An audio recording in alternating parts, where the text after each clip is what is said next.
네, 안녕하세요. 용인시 마을공동체 지원센터에서 공동체 관련 책을 안내하고 소개해드리는 듣고 볼 책의 아리입니다. 안녕하세요, 연우님. 안녕하세요, 아리님. 네, 반갑습니다. 오늘은요, 강 위원님이 쓴 기적하는 날은 없다. 공동체 농촌 그리고 마을복지 여민동락 공동체의 10년의 기록을 담은 책으로 함께하겠습니다. 네, 강 의원님께서 기록 없이는 축적이 없다라고 얘기하면서 잡지에 매달 정리해둔 기록을 축적한 결과물로 내놓은 책이에요. 공동체와 동행해주신 이름 없는 은인들에게 바치는 보고서라고 얘기하고 있네요. 10년을 정말 전투하듯이 산 기록입니다. 네, 10년의 기록인데요. 이 여민동락 공동체가 귀농 귀촌인들의 협동조직, 또 사회복지를 꿈꿨던 도시 청년들의 어떤 새로운 모색, 새로운 도전이라고 그들은 말하고 있는데요. 대학 때부터 함께 했던 선후배 6명이 함께 시골로 내려와서 이런 공동체를 만들었습니다. 자, 여민동락, 더불어 행복한 삶을 만든다라는 뜻이네요. 1부는 여민동락이 사는 법, 2부는 여민동락이 하는 일, 3부는 여민동락 사람들을 소개하고 있고요. 또 4부는 여민동락의 미래, 마을의 미래를 담았습니다. 네, 여민동락이 위치하고 있는 곳은 어디이죠? 전남 영광군의 묘량면이에요. 네.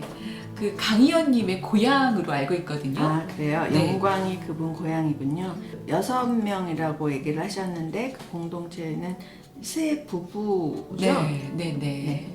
공동체 하면 종교 공동체나 영성 공동체들이 사실은 많죠. 외국에도 이렇게 그 커뮤니티를 중심으로 해서 공동체를 이루고 사는 그 유명해진 공동체들이 그 영성 공동체들이 많거든요. 그런데 여민동락은 그 어떤 것도 아니고 스스로 일터 공동체라고 말하고 있습니다. 그리고 자기네는 드나들미 자유롭고 사는 모양도 가지가지다. 분명한 건 하나, 좋은 삶에 대한 철학이다 라고 얘기를 하고, 왼손엔 수첩을, 오른손엔 걸레를, 입가엔 미소를, 이것을 자기네들 그 원칙으로 삼고 정말 헌신적으로 열심히 일하고 공부하고 사람들과 교류하면서 이 공동체를 일구어 간 것 같고요. 네트워킹, 관계 맺기, 그 다음에 인큐베이팅, 품어주기가 굉장히 중요하다는 판단을 일찍부터 했고요. 그래서 지역사회 변화를 위해서 지역의 여러 자원과 긴밀하게 연계를 맺고 가장 잘할 수 있는 기관과 단체가 동참할 수 있도록 응원하고 품어주면서 교회 목사님과는 학습 지원센터를 만들어서 운영하고 뭐 이런 식으로 계속 그 활동의 연대와 폭을 넓혀간 것 같습니다. 지속가능한 공동체를 위해서 공동학습과 집단 토론을 이어갔습니다. 가난과 인간다움과 존엄에 대해 늘 궁리하면서 공동체를 살아있게 하는 원동력을 키우는 일. 그건 바로 또 공부의 힘이니까요. 늙은 자판기 얘기도 있죠. 네, 오묘한 행복 10원짜리 커피 자판기 그 골목 앞에 여민동락 입구를 지키고 있는데 주민들이 부담 없이 왔다 갔다 하면서 거기가 어떤 공간이 마련이 되는 것 같아요. 여기가 이제 동네 다방이 된 거죠, 말하자면. 그런데 다방은 이제 어른들만 이용을 하는데 이제 동네 아이들도 10원이니까 아이들도 이 커피를 사 마시고 뭐 커피뿐만 아니라 율무차도 있으니까 사 마시고, 또 어떤 사람은 처음에 너무 싸니까 주전자를 가지고 와서 주전자에 커피를 받아갔다는 그런 얘기도 있습니다. 네, 재밌었어요. 커피를 뭐 수십 잔 담아가거나 깔때기를 대고 물통에 커피를 가득 채워가는 분도 있었다. 커피 한 잔에 여유를 준 이문도 손에도 없는 그런 10원짜리 커피 자판기 얘기도 재밌었습니다. 그래서 결국 여민동락이 사는 법은 여민동락 공동체는 머리가 아닌 손발로 살고 싶다. 더불어 행복한 농촌 공동체를 위해 농부들과 이웃들과 더불어 농사를 짓고 밥을 먹으며 촌스럽게 살고 싶다고 얘기하면서 그들만의 그 규칙을 12가지나 세워놨어요. 공동체 식구들 어떻게 살 것인가? 자, 소식하고 두어 벌 옷으로 화려하지 않게 입고 꾸밈없이 소박한 거처에서 자고 엄정한 자기 규칙을 세워 신도할 것, 홀로 삼가는 생활을 할 것. 하루 중 꼭 해야 할 중요한 일은 가장 먼저 하고 간절한 일이 아니면 유보할 것. 이웃을 존엄하게 대하고 다정하게 배려하면서 땀 흘리는 공동체 울력에 기쁘게 나설 것. 네, 이렇게 12가지를 만들어서 보고 또 노력하고 있습니다. 자, 이렇게 여민동락이 사는 법에 이어서 두 번째는 여민동락이 하는 일도 정말 많은데요. 사는 맛, 일하는 맛, 여민동락 할매손. 네, 할매손으로 우리가 뭘 한 건가요? 할머니들이 잘할 수 있는 일을 찾아서 그분들께 일거리를 만들어 드렸는데, 이 여민동락은 사실 복지를 꿈꾸고 있잖아요. 돌봄 복지는 이제 거동이 불편한 어르신들에게 제공을 하고, 건강한 어르신들에게는 스스로 생활이 가능할 수 있도록 행복 일자리를 만든다. 그래서 마을의 생태계가 잘 살아나고 지역 주민들에게 건강한 마을과 바른 이웃을 만들어 갈 수 있도록 응원하고 힘을 보탠다.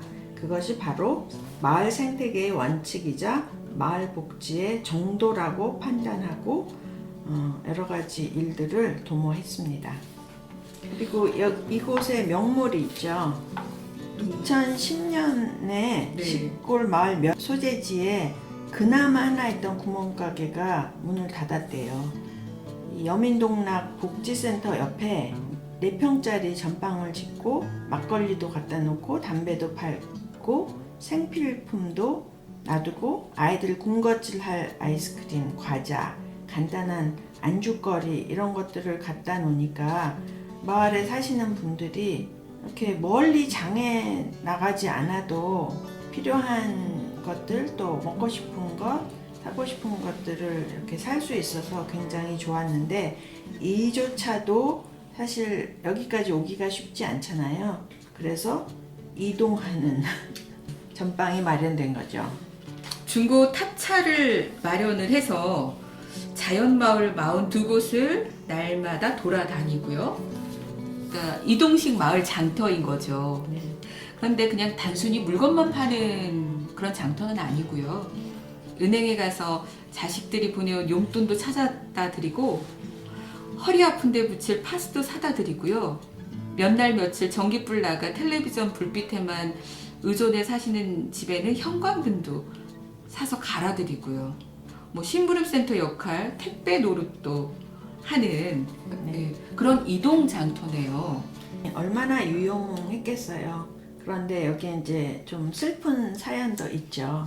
검정콩 두유를 찾는 분들이 계신데, 검정콩 두유가 조금 비싼 편인데 자꾸 찾을 때는 뭔가 위기 신호라는 얘기가 있네요. 식사를 못 하시니까 이제 검정콩 두유라도 드셔야겠다라고 해서 어르신들이 드시는데, 검정콩 두유를 이제 계속해서 찾으셨던 분들이 어느 순간에 보면 돌아가셨다라는 얘기가 있어요. 자, 3부 여민동락 사람들을 소개하고 있습니다. 텃밭 매니저 생실 어르신을 소개하고 있는데요. 여민동락은 농민 어르신들을 단순히 돌봄과 살핌의 대상으로만 낙인 찍는 것에 반대한다고 하면서, 그 돌봄이 필요한 농민에게는 돌봄을 제공하지만 수십 년 농사를 지으신 농사 전문가이자 농사 문화재인 어르신들에겐 문화재에 걸맞는 예우가 필요하다고 하면서, 더 이상 일하실 수 없는 어르신께 텃밭 매니저라는 명칭을 부여하면서 그 역할을 하고 있어요. 이런 일을 하면서 여민동락도 배움이 있는데 이제 마을에서 어르신 한 분을 잃는 것은 도서관 하나를 잃는 것과 같다라는 말이 있잖아요. 이것이 딱 맞는 말이라는 것을 배웠고 어르신은 단순히 텃밭 매니저가 아니라 말씀 마디마디에 철학이 있고 근본이 있다는 것도 배웠고 84연세까지 정직한 노동으로 땅과 함께한 영원한 농사꾼 생실 어르신께 우리는 농사를 구실로 철학 수업을 받고 있는지도 모른다 이런 얘기도 하고 있습니다. 그 사회복지사 실습생 시절부터 굉장히 주민들과 잘 어울리고 또 품앗이 학교를 열어가는 태도나 철학에서 어린 스승 한 명을 발견했다라고 소개를 하고 있습니다. 막내딸 강원도 출신 20대의 선희 씨에게 할머니들이 감동을 한 거예요. 그래서 스승의 날에 20대 선희 씨에게 선물을 했는데 그 선물이 빤스예요. 빤스 석장. 네네네. 그것도 네. 색상도 문양도 젊은 사람한테 맞게 골라진 빤스 석장이라네요. 네. 이 책에 담겨 있습니다. 자, 이제 네 번째, 여민동락의 미래, 마을의 미래입니다. 마을의 미래는 역시 아이들이죠. 학교. 네. 시골에 지금 학교가 점점 문을 많이 닫고 있는데 이곳에는 다른 일이 일어났죠. 2009년 당시에 전체 학생 수가 20명 이하면 학교 통폐합 대상인데요. 묘량 중앙초등학교는 2010년에 졸업생을 빼면 남는 학생 12명에 입학 예정 학생 겨우 1명이어서 총 13명이었습니다. 그래서 학교는 당연히 이제 폐교, 수순을 밟게 되는데 이걸 막아보고자 마을 공청회를 연 거죠. 네. 폐교는 내년에도 할 수 있고 내후년에도 할 수 있다. 주민들이 결정만 하면 당장 할 수도 있지만 학교를 살릴 수 있는 유일한 기회를 노력도 안 해보고 포기한다면 우리의 삶터를 스스로 포기하는 것이나 마찬가지가 아닌가요? 라고 얘기를 했고 기적이 일어난 거죠. 급식, 방과후 학교 다 이제 무료로 진행을 하고 작은 학교 강점을 살려서 전문적인 교육 프로그램도 운영을 했는데 학생이 62명이 되고 유치원생이 21명이 늘었고 교실을 4개나 증축을 하는 일이 생겼고 통학버스도 있고 학교 체육관까지 지어졌다네요. 국가는 시골 학교를 포기했지만 마을은 시골 학교를 살려냈습니다.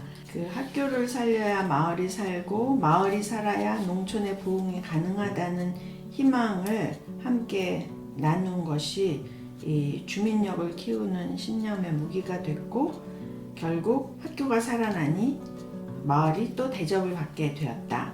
그리고 그 근본에는 사람이 있었다. 이렇게 얘기하고 있습니다. 책 뒷부분 마무리하는 부분에 이런 구절이 있어요. 곰곰 생각해보면 당연하다. 가치 있는 일이라는 게 다 그렇다. 누구나 절망하고 부정할 때 온갖 편견과 우려를 이겨가며 이뤄내는 성과여야 값진 법 아니던가. 단체나 조직을 자처하는 사람들의 100마디 훈수나 뒷담화는 현실에서 그야말로 무력하다. 이웃과 동료들이 만들어가는 정직한 연대와 순결한 사랑만이 현장을 바꾼다. 그렇다. 사랑만이 겨울을 이긴다. 네, 사랑만이 겨울을 이긴다. 사람 냄새가 나고 우리가 어떻게 살아가야 될지라는 생각을 해보게 한 책이었습니다. 쉽지 않은 10년의 기록들을 보면서 정말 하루하루가 정말 고군분투, 전투였겠구나 라는 생각이 들었어요. 공동체의 성숙, 마을의 진보를 꿈꾸는 분들께 이 책을 추천하고 싶습니다. 자, 듣고 볼 책 오늘은 강위원님의 기적 아닌 날은 없다와 함께 했습니다. 오늘도 함께 해주신 연연님 감사합니다. 감사합니다, 아리님.